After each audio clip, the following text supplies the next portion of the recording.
Good morning. Well, it was a fascinating session for American markets overnight. They weren't doing much for most of the session ahead of the highly anticipated press conference held by President Trump in relation to US tariffs on steel and also aluminium. But in the final 20 minutes of trade, we had the Dow Jones, the S&P 500 and the Nasdaq all finishing higher by 0.4%. In fact, leading up to this, the market wasn't doing a whole lot. We were largely flat for most of the session.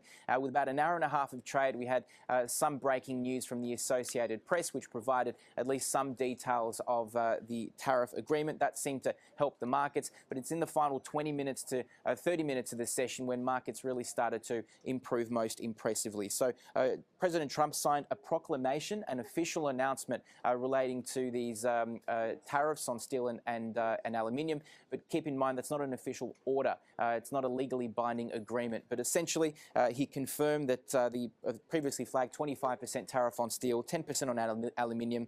He said the US is open to changing or removing these tariffs for some countries, is holding off tariffs on Canada and Mexico, not effective for at least 15 days, and negotiations will occur with other allies. So he didn't specifically mention Australia in the conference, but he said it will be very fair to other countries that have a good relationship with the group. So it's going to be interesting to see what is agreed on in the next couple of weeks. So we had essentially gains across the board in the US. Some of the best included Johnson & Johnson, Pfizer, Nike, Coca-Cola, Caterpillar and McDonald's. They all rose by at least 1%. In the losers column, IBM, which was down more than 1%, but it was one of the best yesterday, and Intel was also under quite a bit of pressure. We had commodity prices falling back heavily, mainly iron ore, which fell about 4.3%. That's a $3.20 drop to $72 per tonne. That's almost a 10% fall in iron ore prices in the last week and a half. So that pushed BHP and Rio substantially lower in London trade, and it'll be interesting to see how they react today,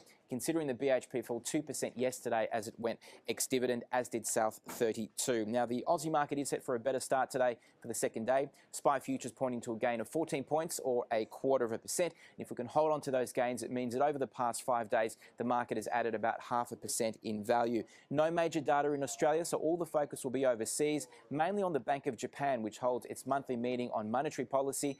Governor Kuroda is in that role as the governor of the central bank for 5 years, so any further details on plans for the next year or so will be looked at closely. We have Chinese inflation data out as well just past lunch, and the Aussie dollar's at 77.8 US.